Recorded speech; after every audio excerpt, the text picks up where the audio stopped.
Olá, eu sou Rômulo Contígio, esse é o Mask TV, o podcast que você quer ver. Estamos aqui no mês de outubro e eu queria agradecer a sua presença, agradecer você seguir o nosso podcast, agradecer os convidados que passam aqui. Para você poder nos apoiar, se inscreve no nosso canal, vai lá no Rômulo Contígio Oficial, toca o sininho, dá seu like, é super importante para a gente poder compartilhar esses conteúdos maravilhosos que a gente está gerando aqui.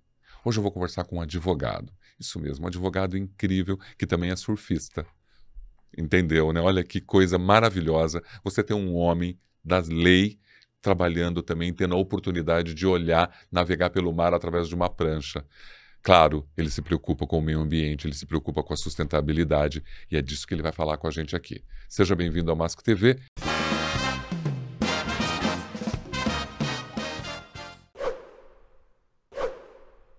Doutor Alexandre Boss, eu queria agradecer sua presença. Muito bem-vindo ao Mask TV. Eu que agradeço, Romulo. Um prazer estar aqui. Um bate-papo, né, agradável e a gente poder compartilhar as experiências e a vivência que a gente tem nessa área, tanto da navegação, do surf e principalmente do meio ambiente, que é o que a gente hoje defende com propósito. Eu quero saber por que você está fazendo isso, por que você está se envolvendo com questões ambientais tão sérias e tão relevantes para a humanidade. É isso que eu quero que quem está assistindo saiba do advogado, do seu trabalho, mas saiba, poxa, quem é esse homem que decidiu cuidar da natureza, decidiu se relacionar com as comunidades e buscar junto ao poder público negociações que possam favorecer a uma humanidade, a um povo? Na realidade, acho que é muito mais local do que global, né? A gente teve uma experiência com a pandemia que essa ficha caiu, né? A gente sai do from global to local. Então, para tudo, né? Olha para o seu chão e aonde você está e o que você pode fazer na sua localidade. Então, acho que esse é o primeiro paradigma que a gente trabalha e vem defendendo na OAB de Cotia e também no Conselho Municipal do Meio Ambiente e Agropecuária, que é o órgão, né, máximo do meio ambiente no município de Cotia, que é um órgão autônomo, deliberativo, normativo e paritário, onde nós temos metade da sociedade civil e metade do poder público, representando o meio ambiente tecnicamente através das deliberações e resoluções que obrigam o executivo e a sociedade como um todo no seu cumprimento. Então, a minha atuação hoje ela é local em Cotia, sem dúvida que ela é replicável para outros municípios, e agora com a nomeação à presidência da Comissão de Meio Ambiente e Desenvolvimento Sustentável da OAB de Cotia, a gente entra aí numa análise técnica de atuação institucional perante aos órgãos públicos na busca dessa melhoria contínua da integração da natureza com e para as pessoas. E é importante saber que mesmo como advogado, você está fazendo isso para uma organização sem fins lucrativos. Correto. Na realidade, o conselho, a atuação é pro bono, ela é voluntariada. Na comissão da OAB também a gente tem uma oportunidade de compartilhar conhecimentos e experiências, porque no final o que fica é quais são, né, as pessoas que podem de fato se beneficiar com esses conhecimentos. Então, distribuir, né, de uma certa forma, entendimentos dentro desse processo democrático é muito importante. Eu não sei se de repente eu vou conseguir que todo mundo que vai te acompanhar aqui entenda o objetivo. Eu queria que as pessoas te conhecessem. Você é uma pessoa tão incrível, tão letrada, um advogado que tem uma referência incrível dentro da área civil, tributarista. Então, assim, é fantástico. E tem um meio ambiente na sua vida. E aí eu queria que as pessoas, por uma horinha que você está aqui comigo, conhecesse o Alexandre Boss por um outro viés, por um outro recorte. Eu escutei em uma das reuniões do conselho de um munícipe, que aliás também chama Alexandre, que ele me chamou de pé vermelho. Eu sou de Calcaia do Alto, né? Eu estou em Calcaia do Alto, no Jardim São Luís, encostado na reserva florestal do Morro Grande, desde que eu nasci. Então, meu avô foi para essa região na década de 60 e eu ali cresci literalmente com o pé vermelho, né, andando a trator, caminhando, visitando a Reserva Florestal do Morro Grande pela Estrada dos Trilhos, né, a linha de trem. Então, o meu vínculo com a Reserva Florestal do Morro Grande, que é uma área de 11 mil hectares de Mata Atlântica preservada, delimitada por um espigão, onde todas as águas que vertem sobre ela migram para ela. Todas as águas que estão no limite para fora da Reserva Florestal do Morro Grande vão para outras bacias hidrográficas. Então, é um santuário, literalmente, de uma Mata Atlântica preservada com uma qualidade de água incrível. E olha, eu separei todas as fotos que você mandou, daqui a pouquinho eu vou colocar aqui para a gente poder ajudar quem está assistindo a entender tudo isso que você acabou de dizer que é maravilhoso. Na prática, o meu avô, né, quando chegou nesse pedaço, ele iniciou as atividades de agricultura familiar. A gente vai encontrando o propósito e dentro do meu propósito está essa colaboração e construção da conscientização meioambiental, né? O principal ente do meio ambiente, Rômulo, é o ser humano, são as pessoas. Então, eu acho que esse é um ensinamento do surf, né? Então, a gente está literalmente numa área onde tem tubarão, tem baleia, né? Tem as orcas, tem os peixes, raias, e a gente está imerso e convivendo com eles. Então, não é porque numa determinada região encontram-se animais, como estão nesse planeta Terra, que isso tem que ser afastado do ser humano. Então, o nosso trabalho, né, da conscientização meioambiental, ela envolve a participação das comunidades dentro desse meio ambiente, dentro dessas unidades de conservação, que assim hoje a gente se trata, né? Então, qual é do tripé da sustentabilidade, né, que vem social, econômico, né, e financeira, e a própria meioambiental. Então, a gente está trabalhando o viés humano da questão meioambiental. Mas você, por exemplo, quando que isso começou a fazer parte da sua vida na infância?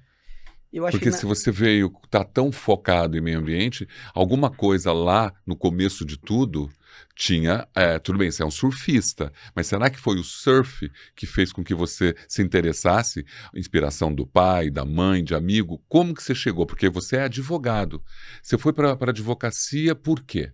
Então, na realidade, antes de advogado, eu sou primeiro publicitário, né? Eu lembro que você entrou na Eagle, na Ogilvy. Ogilvy Mater. 1987. Exato, 86. É. 86, E era 87. uma empresa líder de mercado. muito líder de mercado, Exatamente. Uma agência muito renomada. Correto. Eu entrei lá como digitador e após 3 meses eu virei assistente de mídia. Então eu vivi o lado da publicidade de uma certa forma com mestres que me ensinaram como funciona esse meio, né, de precificação da mídia no país. Então, o GRP, custo por mil, o valor do impacto, né? Então, essa base publicitária de mídia me deu uma base de negócios. Então, num segundo momento, eu entrei na Fundação Getúlio Vargas para fazer administração de empresas, Escola de Administração de Empresas do Estado de São Paulo, fiz administração de empresas com foco em marketing e finanças, onde durante 4 anos eu tive a oportunidade também, com colegas e professores, né, angariar uma bagagem prática, pragmática, de gestão e controle significativa para a minha vida. É incrível porque eu, quando cheguei aqui, eu cheguei exatamente em início de 87, e a publicidade era uma coisa que eu amava muito e que eu achava que eu tinha esse viés. Eu era de RH, Sim. mas que eu tinha um viés. E quando eu comecei a circular por São Paulo, tinha DPZ, tinha várias outras agências. McCann Erickson. Muito forte, né? É isso daí. E aquilo me brilhava. Salles. É uma coisa incrível. Eu ficava apaixonado por estar lá desenvolvendo slogan, campanhas. Sim. E Ogilvy, eu lembro que eu tinha dificuldade, todo mundo tinha, para falar o nome dessa agência. Né? Era difícil, mas ela tinha um poder. British. Né? Agora, você também passou pela Janssen, né? Janssen Silag, exatamente. Né, que era da Johnson Johnson, não é? Exatamente. Você foi também ser gerente de vendas da 3M. Claro. Entrei na 3M do Brasil num programa de trainee de marketing corporativo. Olha. E na realidade tem um episódio curioso da minha admissão desse processo de seleção, que tinha 2.000 candidatos e entraram 10 pessoas.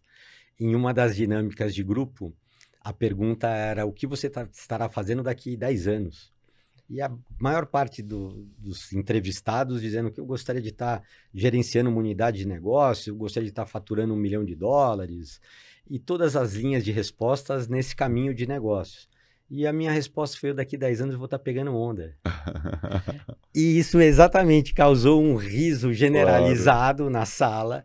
E de repente o Odivaldo Moreno, que na época estava coordenando essa entrevista, deu uma pausa, aproveitando a descontração, e falou: olha, tem uma tese de uma professora de Harvard que diz que o profissional de marketing ele se assemelha com um surfista, porque é quem tem a visão por onde entrar, o momento em que entrar, quando remar, e que a onda que vem, que é essa onda de marketing, que é o momento, ele tem um timing para poder surfar e se adaptar a ela. Então ela trazia uma referência por analogia do profissional de marketing ao surfista com relação a essa visão e essa adaptabilidade. Essa sua capacidade, esse teu empreendedorismo, essa sua visão, né, de futuro, o que era a Estrada? Era uma empresa sua já? Exatamente. A Estrada Publicidade foi a agência de mídia externa que eu abri logo que eu saí da 3M. Claro, com essa visão. Né? E aí, na realidade, quando eu saí da 3M, a minha frase com o meu padrinho, né, porque todos os trainees tinham um padrinho, a minha frase com ele foi: eu não vou trabalhar mais para você, mas eu vou trabalhar com você.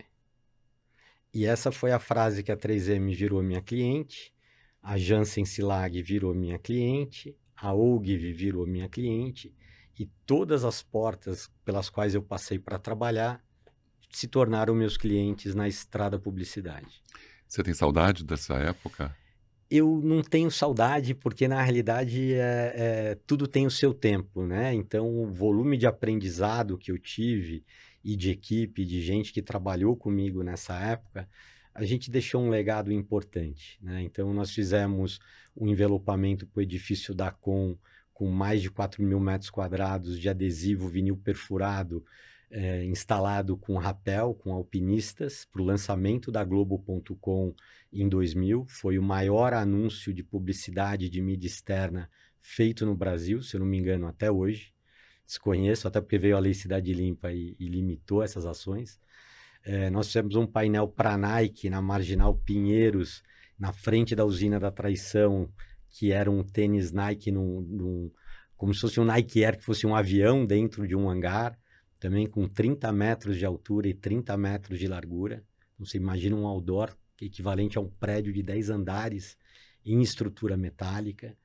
Então, envelopamentos para o Bradesco, Verão Fácil Bradesco, envelopamos ônibus todo o litoral de São Paulo, de Ubatuba a Peruíbe, até a Jureia. Então, os trabalhos que nós fizemos são significativos, né? Mastercard, Carnaval da Sapucaí, que eu representei um tempo em São Paulo, Recifolia.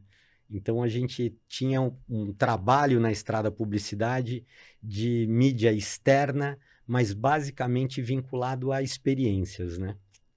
Você sabe que quando você está falando isso, a minha paixão por publicidade era tão grande que tem essas grandes campanhas, vem à minha memória de lembrar, porque assim, eu sou muito ficcionado pelo trabalho do publicitário, que tem ali o poder de criatividade, de fazer.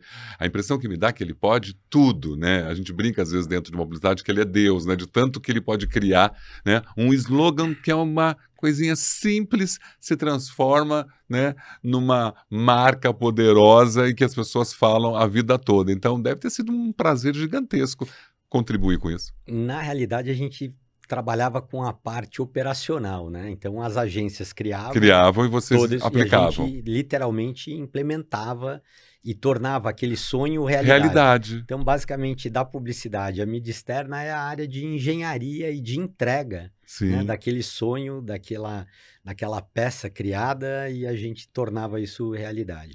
E foi o momento na prática, Rômulo, que me levou ao direito.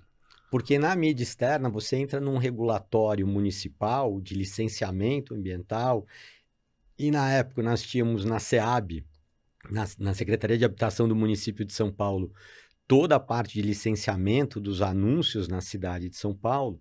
Você tinha o CADEPEX, que era o Cadastro de Empresa de Publicidade Exterior, né, que a estrada, né, mantinha toda a regularidade, e foi o que me levou ao direito. Então, para você entender o nível de aprofundamento meu nesse setor, eu me tornei estagiário da Procuradoria-Geral do município de São Paulo, na área de patrimônio, com o Dr. Jerry Jackson, na época, para entender como funcionava a Procuradoria nos assuntos vinculados a direitos difusos, que é onde estava a mídia externa. Então, depois da publicidade, depois de me formar na GV, empresário, eu me tornei estagiário na Procuradoria-Geral do município de São Paulo para entender o funcionamento da advocacia pública municipal nessa área. O mecanismo do trabalho que você tinha com a mídia externa e com tudo isso que você acabou de dizer, de provocar esses licenciamentos, essas autorizações, essa vontade era sua mesmo? Porque, ou você achou, bom, deixa eu fazer direito porque isso vai me ajudar para destravar isso depois? Eu acho que mais do que vontade, era uma necessidade, o conhecimento, né?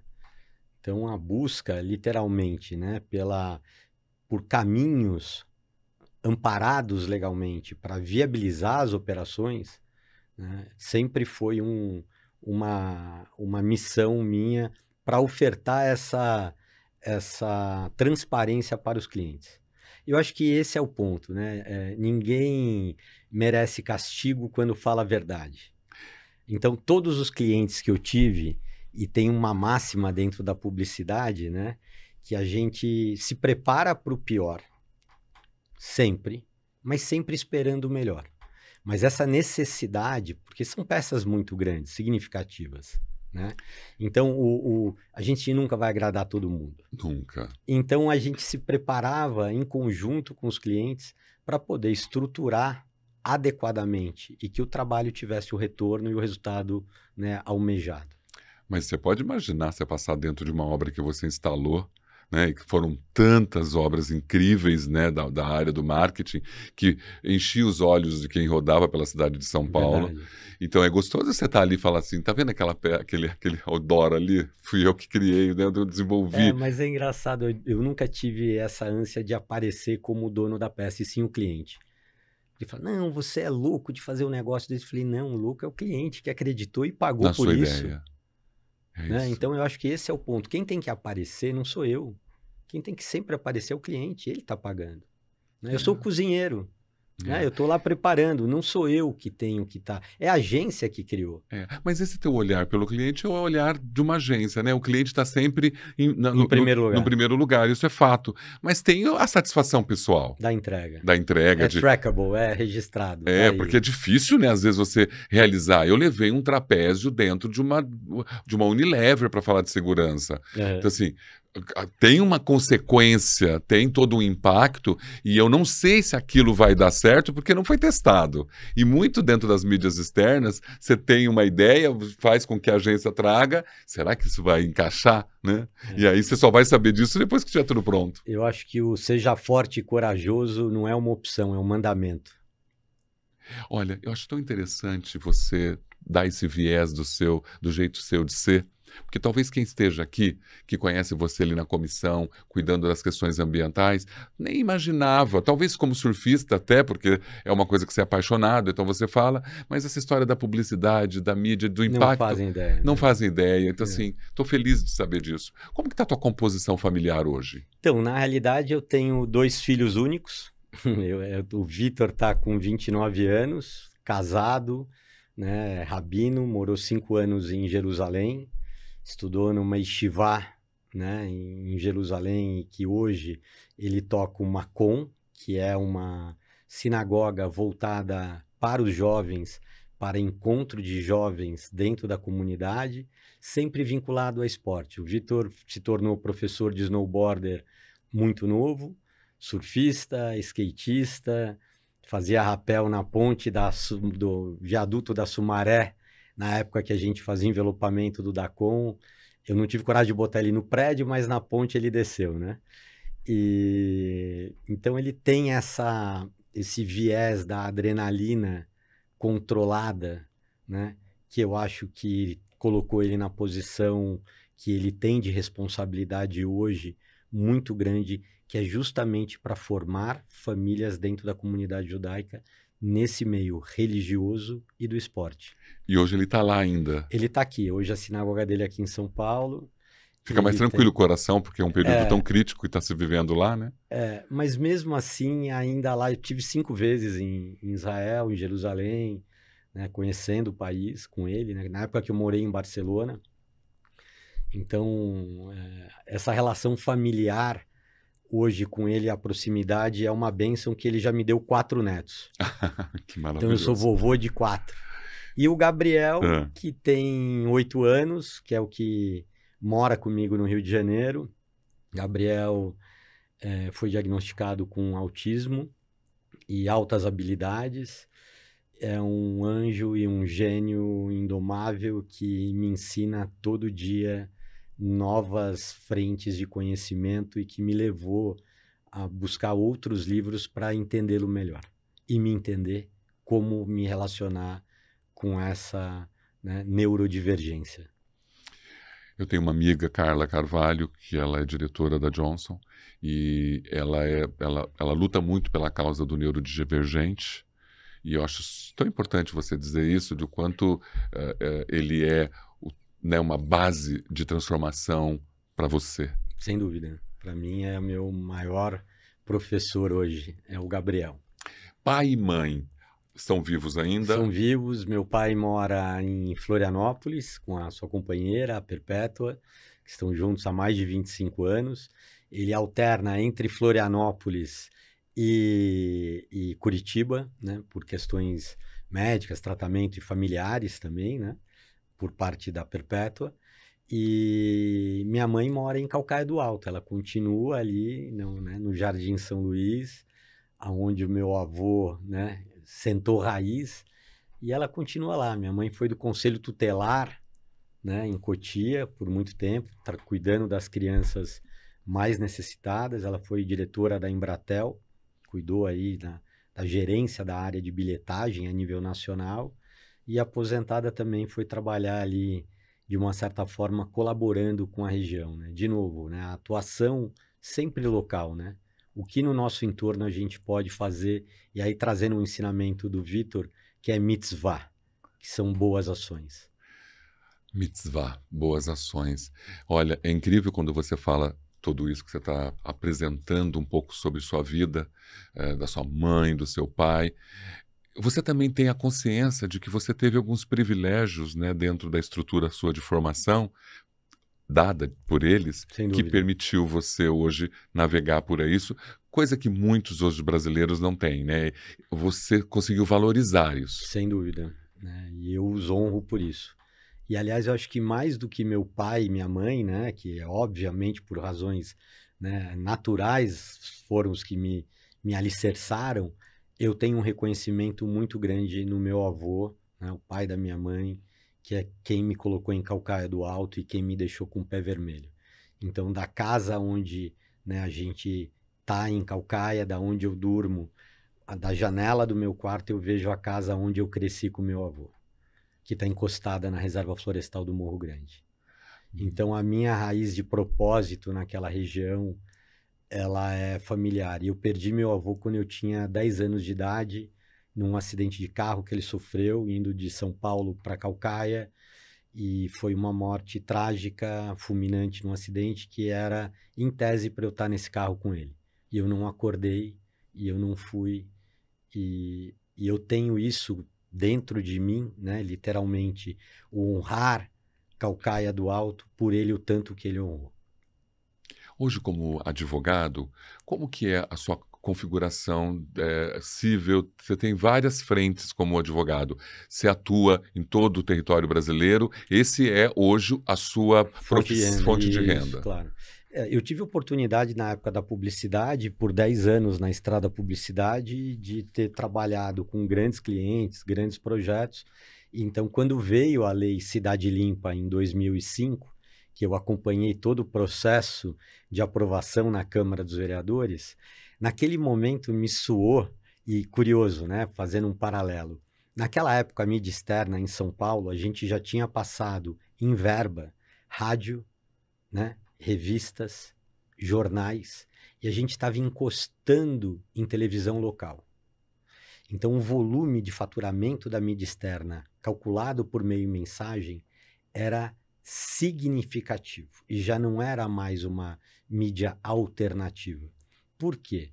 Porque a mídia externa ela é compulsória. Você não quer ver, mas você tem que ver. Você vai para a escola, você vai para o trabalho, você vai para o mercado, você vai para a farmácia, você vai para o hospital.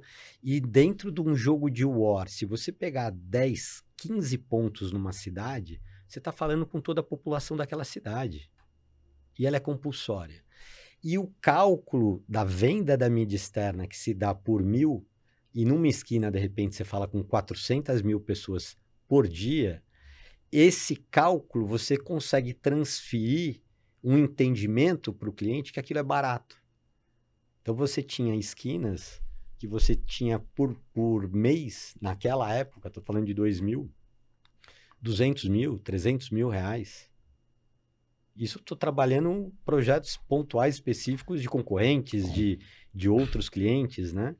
Como exemplo. Então, quando vem a Lei Cidade Limpa, a gente tem que entender que a gente estava encostando na verba publicitária disputada por todos, que a gente já tinha ultrapassado vários segmentos e que a gente estava encostando em televisão. Então, eu vi a Rádio Bandeirantes, que a poluição visual e que a gente tem que despoluir a cidade, mas no fundo a gente sabia que a verba que a gente já estava tomando, né, desses setores era significativa. Então, o processo de aprovação da Lei Cidade Limpa, ele se deu num formato da Revolução Francesa, de liberdade, igualdade e fraternidade, onde ninguém é livre, estamos todos presos às nossas raízes, origens, famílias, decisões.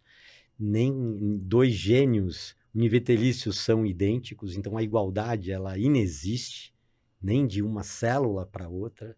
E a fraternidade, Caim matou Abel no primeiro capítulo da Bíblia. Então é uma retórica fantástica. Eu era a favor de despoluir a cidade visualmente, claro. Mas quando eu entendi esse mecanismo que se voltou contra o setor, a favor do meio político que criou o mobiliário urbano. Então, qual era a tese? Proíbe-se a mídia externa na cidade, em todas as áreas e segmentos públicas, áreas públicas ou particulares, e somente o Estado poderá explorar a mídia externa, ou seja, ao invés de privatizar, o setor foi estatizado. Aonde toda a verba de ponto de ônibus, ponto de táxi, mobília, relógio, termômetros, ou seja, esses grandes players internacionais vieram através dos partidos políticos, aonde essa verba, nessas concessões, geravam receita para a prefeitura, que na época se dizia que era equivalente ao contrato do lixo. Então, a estatização da mídia externa traria em receita para a Prefeitura de São Paulo o equivalente próximo ao que ela gastava na época com os contratos de lixo. Ou seja, a gente teve ali uma experiência que, quando terminou o processo, né, e a gente entendeu que não haveria mais volta, foi quando eu, de fato, desmontei a estrada publicidade e iniciei em 2005 a minha incursão no terceiro setor.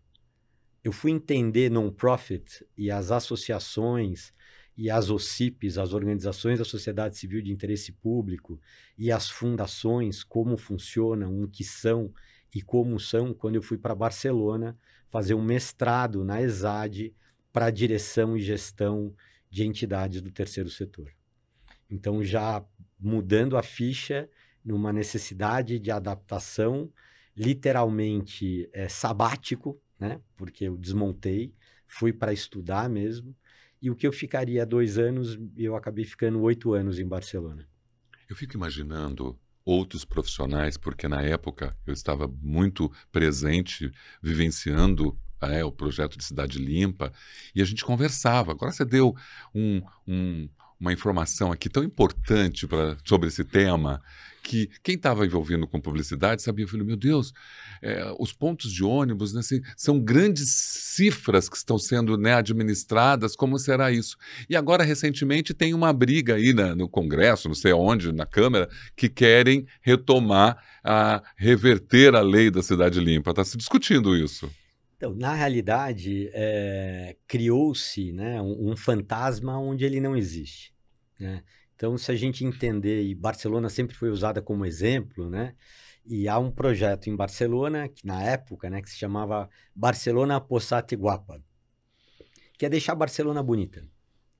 E o que era isso? Imagina proprietários de um imóvel em L'Eixample, né, na região do Passeio de Graça, o Diagonal, né, ali na área mais turística de Barcelona, e que aquelas fachadas estavam todas deterioradas. E os proprietários não tinham dinheiro para fazer aporte para a reforma das fachadas. Você não pode, você, poder público, obrigar, né, o desembolso financeiro dentro de um condomínio que eles tenham que fazer uma ampliação de fundo de obra e fundo de reserva para deixar a cidade bonita. Concorda comigo? Concordo. O que eles fizeram? Falaram, não, vamos autorizar a publicidade, claro. tapume, vem a Nike, vem a Apple, vem a Microsoft, coloca na fachada do prédio inteiro. Esse recurso entra para o caixa do prédio para deixar a fachada reformada.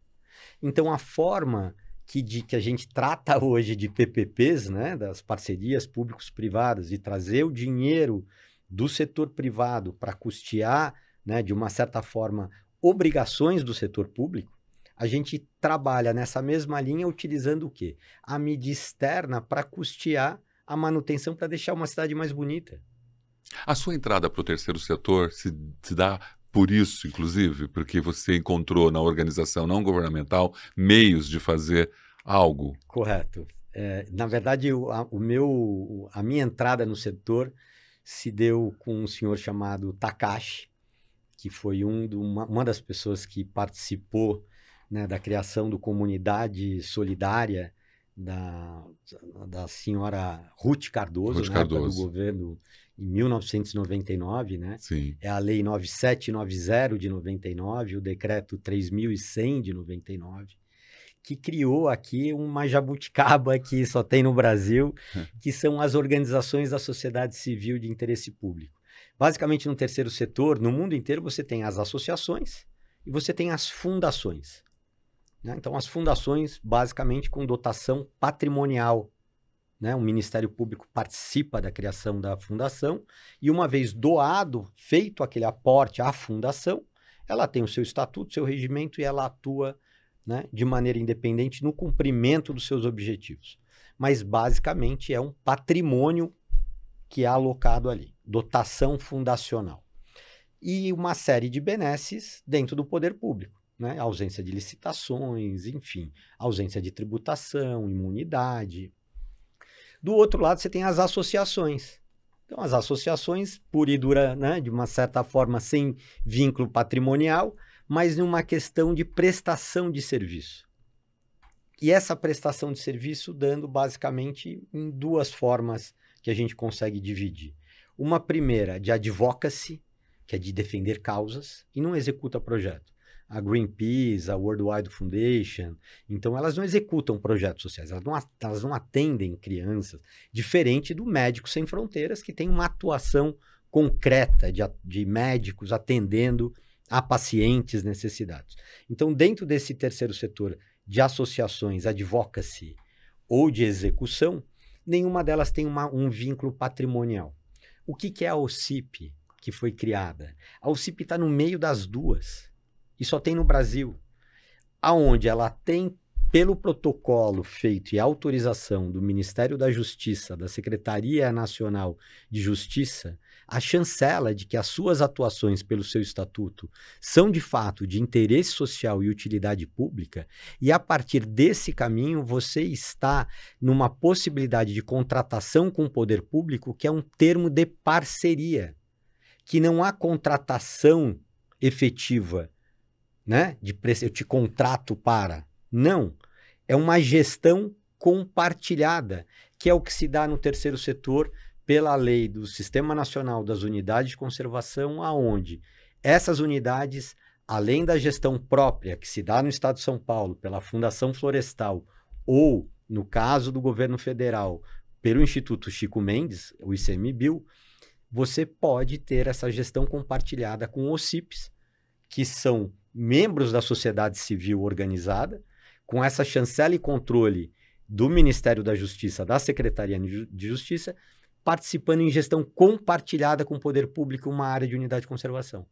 Então, esse meu envolvimento no terceiro setor me levou a estudar, entender, compreender, e hoje eu atuo, né, também como consultor nessa área, e entre os trabalhos que eu tive a oportunidade de fazer, Rômulo, foi perante a Fundação Senep do Porto de Santos, que é de formação e capacitação, onde eu fui contratado com dispensa de licitação por notório saber para o desenvolvimento do Manual de Políticas, Procedimentos e Governança da Fundação Senep no Porto de Santos, para ajudar dentro desse universo de stakeholders conflitantes, que no Porto de Santos você tem os estivadores, Sindicato dos Trabalhadores, Sindicato das Empresas, Prefeitura, Ministério Público, Governo do Estado, Governo Federal. Como é que dentro desse universo de água e óleo que não se misturam, você consegue criar uma agenda unificada de compromisso para que aprovem um regimento interno de funcionamento com autonomia e independência, independente das questões políticas? Olha, quando você vai contando, eu vou fazendo uma memória.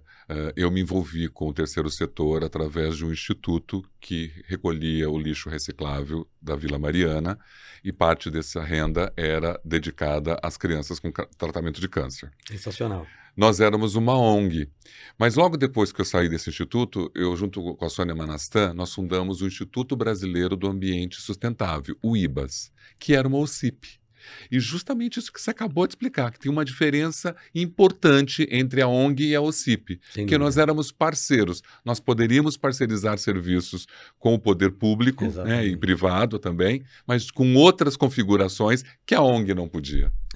Na realidade, a OCIP ela é um facilitador, né? Ela funciona como um amortecedor da relação entre o poder público e as empresas. Sim. Porque, naturalmente, há um conflito de interesse e há também um interesse no conflito dessas relações, né, um pouco, né, conflitantes por natureza, em função dos objetivos. A empresa tem que dar lucro, né, o Estado tem que servir, e quando você coloca um terceiro componente, que é uma organização da sociedade civil, né, literalmente preparada para fazer essa interface, você tem como objetivo final o atendimento, né, dessa demanda que de fato é de interesse social e utilidade pública, sendo facilitada pela OCIP. Olha só, é incrível isso. Como a gente conseguiu navegar numa história sua, né? Acho que todo mundo falou, não, ele vai falar sobre o meio ambiente no começo. A gente dedicou um tempo, porque eu queria mesmo que as pessoas olhassem, peraí, quem é esse profissional que está aqui? O que ele faz? Excelente. Já conhecemos um pouco o seu lado do direito, seu lado, né, da migração para a mídia, para a publicidade, seu lado, a família, que é uma coisa que claramente você tem uma relação muito forte, a família é muito importante para você, isso é tão legal, humaniza a relação de quem te vê na presidência de uma comissão tão importante, fala assim, esse homem é um homem humano, né? Então eu tenho um homem que tem o olhar político, mas o olhar humano dele sobressai. É maravilhoso. Te agradeço a gentileza. Olha, você Você, nesse viés meio ambiente, vamos falar assim, então, eu acho que quem está ouvindo sabe exatamente que você, aos pouquinhos, já foi chegando, né? A própria necessidade ali de você ver as relações com as mídias externas, o impacto que ele estava provocando, já foi levando você para um caminho do meio ambiente. Mas como que você chegou? Quando que o mosquitinho do meio ambiente picou? Não estou só falando do cara, que eu acho que como surfista eu sei que você tem uma. Mas quando que eu vou fazer eu vou trabalhar sobre isso? Eu acho que a minha entrada, né, dentro do terceiro setor, naturalmente com o Habitat, que é o Instituto para o Desenvolvimento das Cidades, Você também participou do Decasse, né? e DECASS. Esse foi o primeiro instituto, né? Instituto para o Desenvolvimento da Criança e do Adolescente pela Cultura e Esporte. Na época do IDECASS, nós trabalhávamos com atendimento do governo federal e, na época, do ministro Aldo Rebelo, com um projeto que era o Segundo Tempo. Então, o que era? A criança estuda de manhã, à tarde eram oferecidas atividades de esporte, com alimentação, professor de educação física, espaço adequado, e isso se dava através, né, do terceiro setor na administração desses recursos. Então, eu tive uma experiência, né, bastante importante nessa área, né, de prestação de contas, de atuação, de planejamento e de gestão. E, num segundo momento, o Habitat vem, literalmente, né, como uma OCIP voltada para o desenvolvimento sustentável das cidades, que foi quando a gente entra em 2013 com a participação para concorrer em um concurso de projetos para a implantação e gestão do polo de ecoturismo na Reserva Florestal do Morro Grande, onde, nessa época, nós formamos uma equipe na qual nós tínhamos Valdir Ferreira, físico quântico, ex-prefeito da Capela do Socorro, responsável pela implantação dos parques lineares na Billings e Guarapiranga. Está aí, Valdir, meu abraço, meu irmão. Antônio Lawande, advogado na época do Bruno Covas, assessor da Secretaria Estadual do Meio Ambiente e responsável por regularização fundiária na Fundação Florestal, membro do Habitat, assim como o Valdir Ferreira, também atuou na elaboração de todos os trabalhos, principalmente de licenciamento. Doutora Juliana Vale, da Secretaria Estadual de Justiça do Governo do Estado de São Paulo. Juliana, que foi para Paris para fazer pós-doutorado recentemente na área de administração pública e da governança em PPPs. Juliana trabalhou na elaboração de praticamente todos os contratos. Olene, né, uma líder comunitária em Caucaia do Alto, que está ali também com o pé vermelho, trabalhando com as comunidades, né? E o Cacá Viana, que na prática foi presidente da Kawasaki, mora no Rio de Janeiro, mas foi responsável pela implantação dos polos de ecoturismo na Serra Fluminense. Então, a gente formou uma equipe, né, diversa, multidisciplinar, e que quando nós apresentamos o projeto, que foi determinado, foram determinadas suas premissas pelo Conselho Municipal do Meio Ambiente e Agropecuária de Cotia, dos 100 pontos possíveis, nós alcançamos 97, 98 pontos. Então, foi nesse momento, após 3 publicações no Diário Oficial do Estado de São Paulo, sem nenhuma impugnação, que nós decidimos levar esse projeto inteiro aprovado para o Ministério Público Federal, para a sua análise e apreciação, porque receberiam denúncia ou de fake news ou de qualquer ilegalidade, o que não aconteceu. Levamos o mesmo processo para o Tribunal de Contas do Estado, na época que Dimas Ramalho estava na presidência, com Caio Miranda na sua assessoria, onde foi entregue também. E no Ministério Público Estadual, o doutor Rafael Aguiar, que também recebeu toda essa equipe com toda a íntegra de todos os documentos que dão pela legalidade da implantação e gestão do polo de ecoturismo da Reserva Florestal do Morro Grande. Então, esse é o meu envolvimento com o terceiro setor. E eu acho que tem um outro ponto que você falou, o que me levou. dentro desse estudo que eu fui fazer na Espanha, entender, né, Greenpeace, Caritas, né, as instituições ligadas ao Amancio Ortega, da Zara, né, Paco Gonzalez, que eu tive contato, que toca essa área até hoje para a Zara Internacional. Então, dentro num grupo tão diverso, a gente chegou na seguinte conclusão. A mulher de César não basta ser honesta, ela tem que parecer honesta. E aí vem a questão do manual de políticas, de procedimentos e de governança do terceiro setor, tão importante para o funcionamento das OCPs, para que aquele que pede não contrata, aquele que contrata não paga, o que paga não recebe e o que recebe não usa. Então você cria um mecanismo de controle e de governança que dá segurança a todos. Se eu estivesse assistindo agora tudo que eu acabei de ouvir de você, isso fazia com que eu entendesse exatamente por que você está na comissão e no Conselho de Agro. Porque um homem que tem essa visão do terceiro setor, que é uma visão social, uma visão que se preocupa com a humanidade de uma força tão potente, e essa trajetória que você contou para a gente, todo mundo agora que está vendo, sabe, agora eu sei por que que ele está ali e por que que ele é a pessoa certa para estar ali. E essa memória, né, incrível com todos esses nomes, tudo, é um exercício? Veio com você ou você toma alguma coisa? É a vivência. Não, eu acho que é a vivência, né? Eu acho que a incrível. experiência, ela agrava, né? Eu acho que não são... e esse que é o ponto, né? Os livros que nos marcam são as pessoas, né?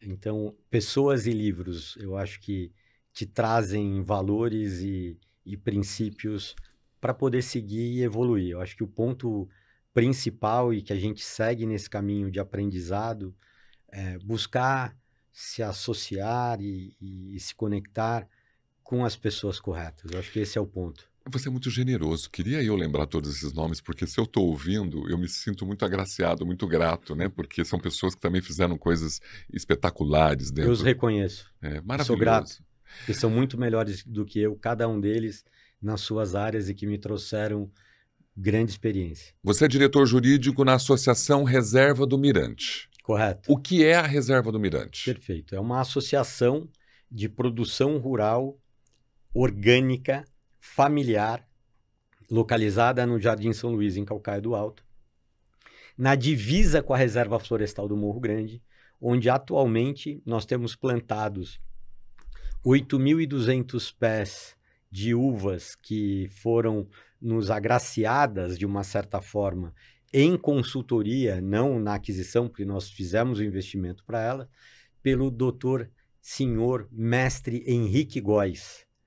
Mais de 80 anos, um dos patriarcas da vinícola Góes, quase centenários, e que quando chegou na área falou, vocês têm que plantar uva aqui e é um caminho de sustentabilidade para vocês.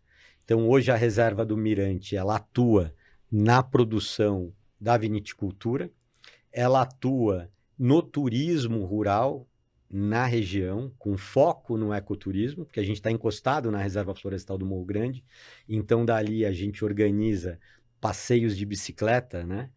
Dentro da reserva, pela Estrada dos Trilhos, consolidada, e a gente chega ali no quilômetro 105 e pedala e passeia com crianças até a beira da represa Pedro Baichet, que é um santuário do ecoturismo da região metropolitana de São Paulo, conhecido por muito poucos.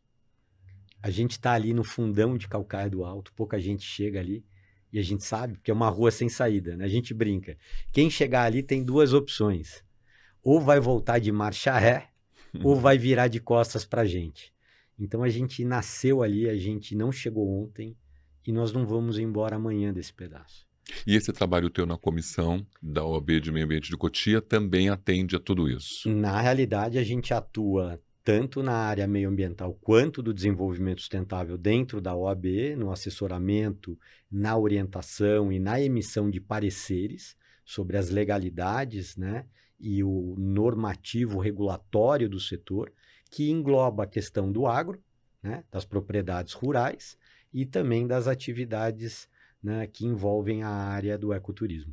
Eu vou colocar umas fotos aqui, você pode colocar para mim, acho que a 2, que é uns mapas que você me mandou, só para a Tá, gente poder analisar juntos, claro, da onde que é, do que nós estamos falando. Estamos claro. falando da... Pode colocar para mim, aqui, por exemplo, esse é um vídeo. Essa é uma área, essa estrada da linha do trem, né, que é Ah, da Rumo, que é a linha Sorocabana, e que na realidade essa é uma área degradada, né, histórica, nunca teve árvores aqui, né, nesse lado esquerdo, e para o lado direito, aonde a gente tem esse maciço de árvores aqui no meio, nós temos a trilha que indo para o lado direito, para o seu lado, vai sair, tá vendo a trilha que faz o S ali? Sai na beira da represa Pedro Baixa. É um santuário, nós temos uma ilha ali, ó, do lado direito, na época de cheias, que ela surge, e essa represa, ela tem uma translucidez dessa água inacreditável. Então, literalmente, é um santuário do ecoturismo preservado. Aqui você vê a trilha, tá vendo? tô vendo. Consolidada, a gente chega aqui, né, de bicicleta ou de, né, caminhadas, ou até mesmo carro em caso de necessidade de socorro, mas é um local propício para o desenvolvimento de vela, remo, canoagem, stand-up paddle, e que são atividades que já foram aprovadas pela Assembleia Legislativa do Estado de São Paulo, na legislação do Manancial do Alto Cotia, e que não são exploradas por ausência da implantação do polo de ecoturismo do Morro Grande, que a gente está aí agora em fase de retomada com o atual governo. Tá, então essa área como que eu posso denominar? Essa é a represa Pedro Baixet, né? Dentro da reserva florestal do Morro Grande. Do Morro Grande. Essa última perna, que é a de cima que nós estamos vendo, ela chega a ter 4 quilômetros. Olha só. Põe uma outra imagem para que tem um outro vídeo ali que é incrível também, que é eu falei assim, meu Deus, como que tá lindo isso, como é trabalhar com isso. Pode colocar outro vídeo para mim? Só para eu aproveitar que você está aqui. Olha isso. Tá, é um outro ângulo, um outro ângulo. Lá em cima a gente vê Calcaia do Alto. Tá. Então aqui que lá em Calcaia... Aqui é a trilha, né? Tá, mas a reserva tá lá. A reserva do Mirante? Do Mirante. Nós estamos na divisa da linha do trem. Tá. Então, naquele outro vídeo, a gente está bem na divisa para o lado direito, né? Não para esse lado esquerdo. Esse lado esquerdo, ele está mostrando o lado, na realidade, que a linha do trem vai para Embu e vai cruzar a Regis Bittencourt, Entendo. que é o lado da reserva florestal do Morro Grande, que está lá no Caputera. Tá. Que é o pessoal que vai para Itapecerica da Serra. Teu papel hoje como presidente da comissão é tentar mostrar o valor que essa área tem em todos os sentidos, não só no ecoturismo, mas na questão do desenvolvimento sustentável e do quanto ele pode contribuir com o entorno, com moradores e com a cidade. Eu acho que o ponto principal que a gente tem é que a área ela já se encontra gravada como de interesse social e utilidade pública para o desenvolvimento de atividades do ecoturismo, de esporte e lazer ao ar livre, correto? Correto. Então, a natureza com as pessoas, a natureza para as pessoas, e literalmente é a única forma que a gente tem em Calcaia do Alto de geração de emprego e renda vinculado à educação ambiental para a conscientização dessas famílias do entorno que verão nessas atividades a possibilidade de preservar com geração de renda. Entendo. Pode pôr o outro, Luiz. Outra coisa que eu queria te falar. A tua capacidade de comunicação, de relação interpessoal, ela vai ser fundamental, porque você está no meio para ser o elo de ligação entre o poder público, a sociedade, o poder privado. Você está fazendo ali as melhores conversas, mostrando os melhores caminhos para que tudo se harmonize. Eu acho que há duas palavras que abrem as portas, né? Puxe e empurre. Olha isso. Então, a iniciativa realmente de construir relações, tanto no setor público quanto no setor privado, né? E aí setor público tratando tanto quanto se trata o executivo quanto o legislativo, né? Nas esferas tanto municipal quanto estadual, né? E até federal, a gente está trabalhando hoje com uma situação que essa área pertence à Sabesp, é uma área que faz parte do ativo da Sabesp.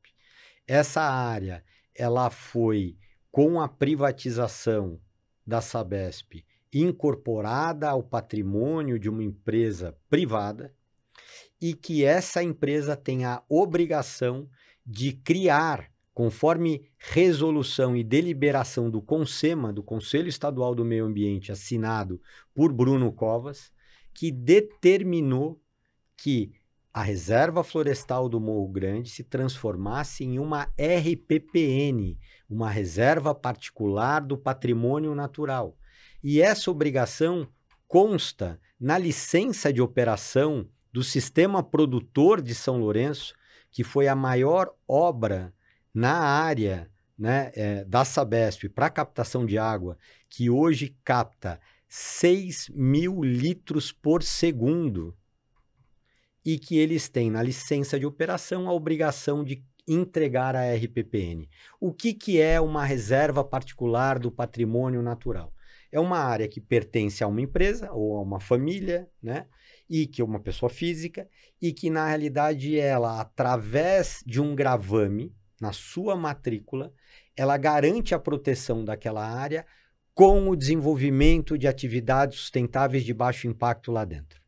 Então, são permitidas sim, são autorizadas sim, e mesmo diante do tombamento da Reserva Florestal do CONDEFAT, que é o órgão do Estado que tombou a Reserva Florestal do Morro Grande, o T do CONDEFAT é turismo. Então, são sim permitidas as atividades de ecoturismo lá dentro.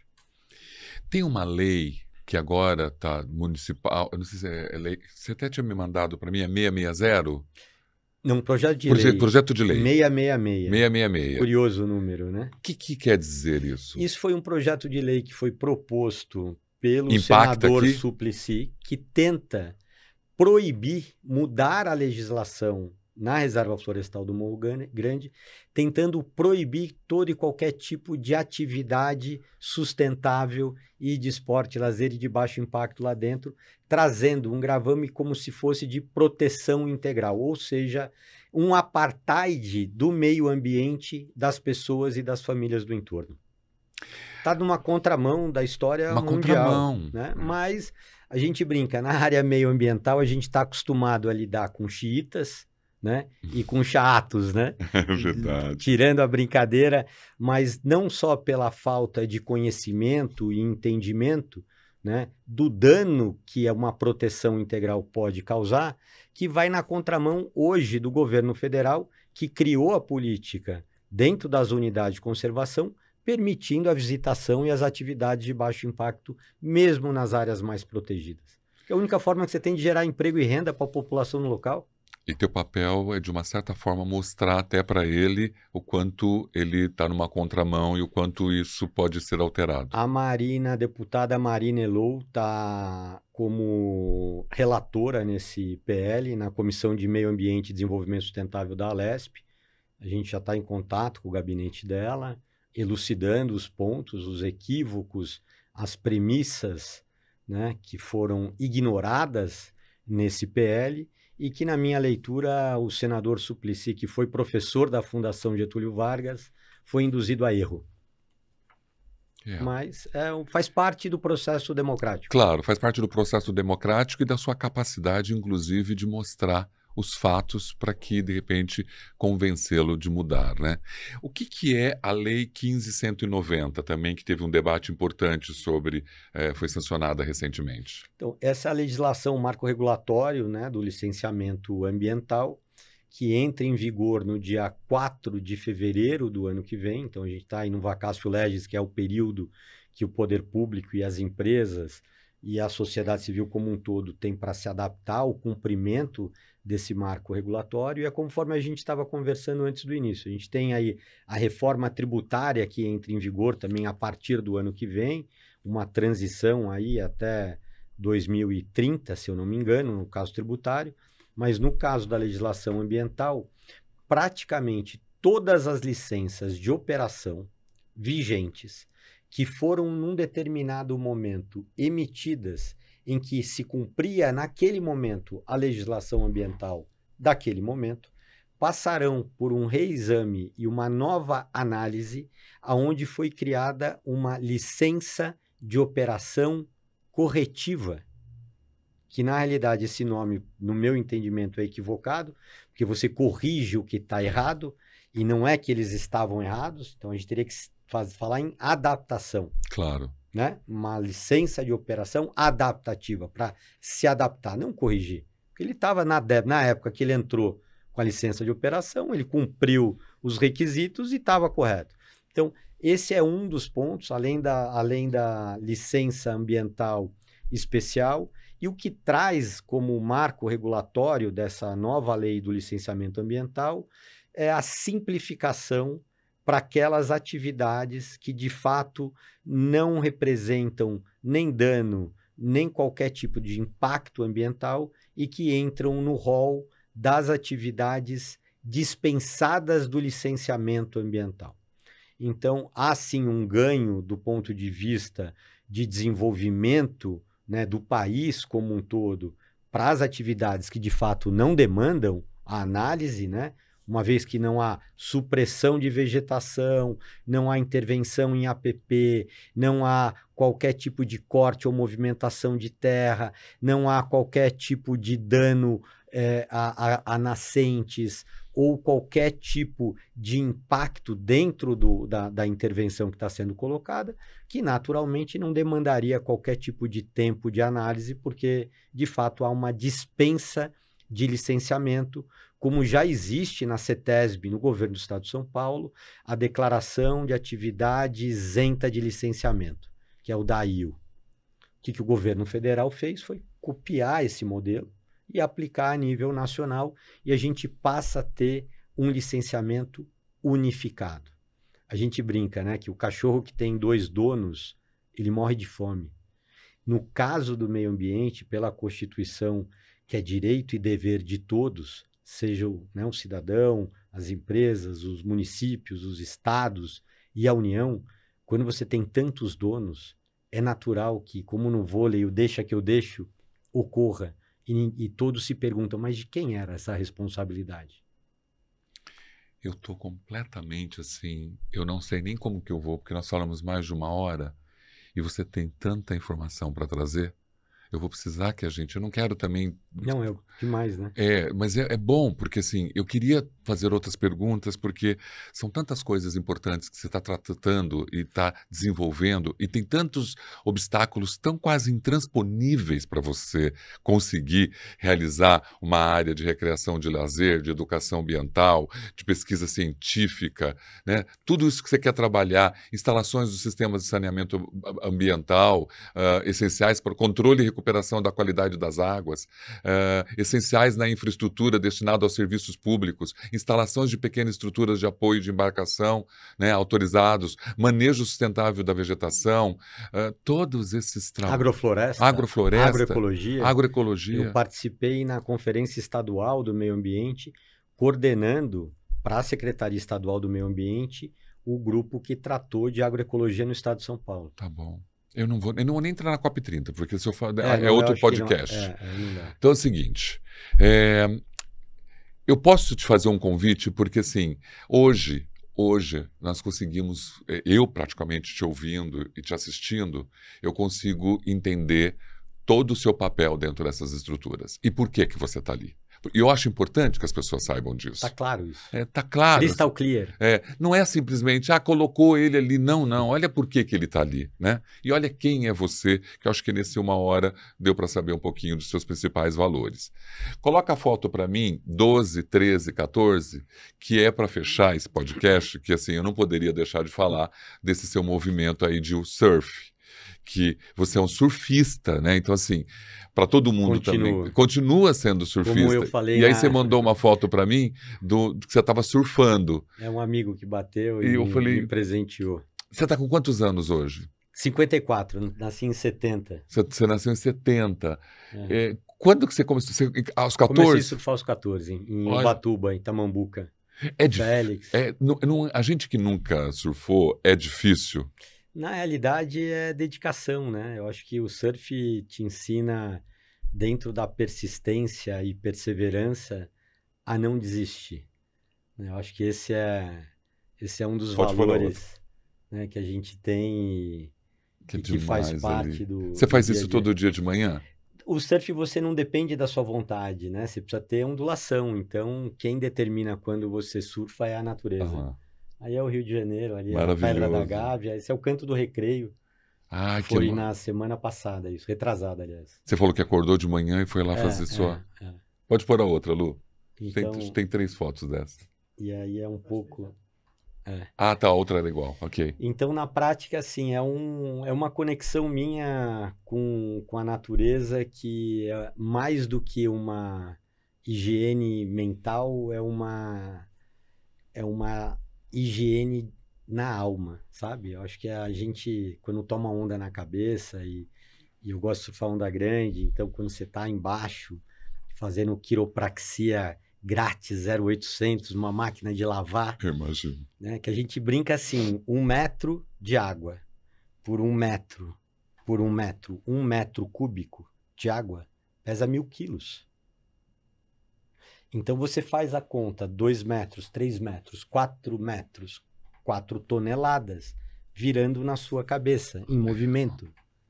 A quantidade de joules e da energia que passa no seu corpo. Eu imagino. E com o movimento ela vai fracionando, né?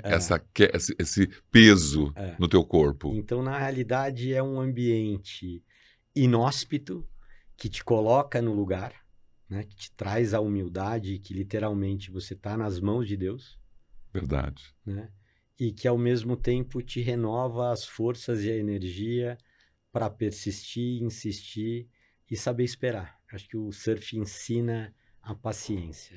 E mais do que nunca está envolvido com a natureza, né? Então, assim, você trabalhando nas comissões, fazendo todo o trabalho que você está fazendo, ainda tem o surf que te deixa falar, olha, isso para mim faz parte, né? Eu vou continuar lutando pela natureza. É isso aí. Alexandre, Obrigado. que maravilha isso que você trouxe para a gente hoje. Esse aqui, o Alexandre, é só um pouquinho dele aqui hoje. Eu vou trazer ele de novo para tratar de outras pautas, de outras leis, de outros projetos-leis, que estão todos ali ligados ao meio ambiente e que você pode vir aqui e discutir com a gente. A gente depois separa alguns projetos que estão ali e que estão diretamente ligados à sociedade e que ouvir uma pessoa que tem um olhar tão genuíno para o povo, né, e para o meio ambiente, em função da relação tua com o terceiro setor, é fundamental. Agradeço a gentileza, a amabilidade, a oportunidade. E eu acho que é isso. É mais um bate-papo, né? Trocar Esclarecer, figurinha. né? Tão bom, né? Nessa câmera aqui, ó, eu quero que você deixe uma mensagem para quem te ouviu hoje nessa 1 hora, que fique à vontade da gente ter esse outro bate-papo com uma outra pauta que tem tantos assuntos para dizer. Eu quero falar sobre reciclagem de lixo, eu quero falar sobre educação ambiental, eu quero falar sobre recurso hídrico, sobre eficiência energética, sabe? Quero falar sobre ESG, que também tem uma pegada ligada ao meio ambiente muito importante. Essas relações que as pessoas ficam em dúvida e que, às vezes, com a sua sabedoria, com o teu conhecimento, você pode, num podcast como esse, ajudar a desvendar. Eu acho que a lição que fica, que é um pouco do que a gente tratou hoje, é persistência, paciência, perseverança, né? E sempre buscando ampliar os seus conhecimentos, a sua rede, né, literalmente, de apoio, né? E buscando pessoas sempre melhores do que você.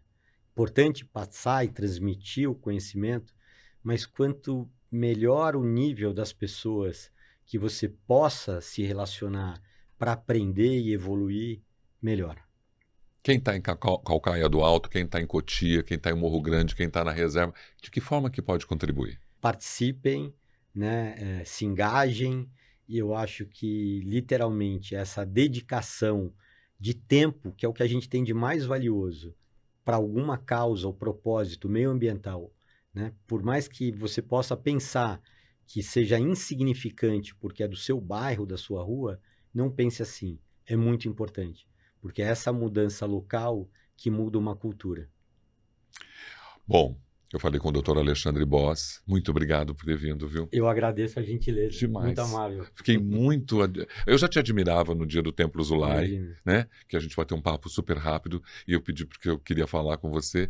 Mas agora, com a sua qualidade, com o seu conhecimento, com a sua humanidade, eu fiquei te admirando mais ainda. Agradeço a amabilidade, a gentileza e a oportunidade. Estaremos mais vezes. Obrigado, Rômulo. Esse é o Mask TV. Acompanhe nós nas principais plataformas de áudio digital e segue o Mask TV lá no canal. Abraço. Abraço.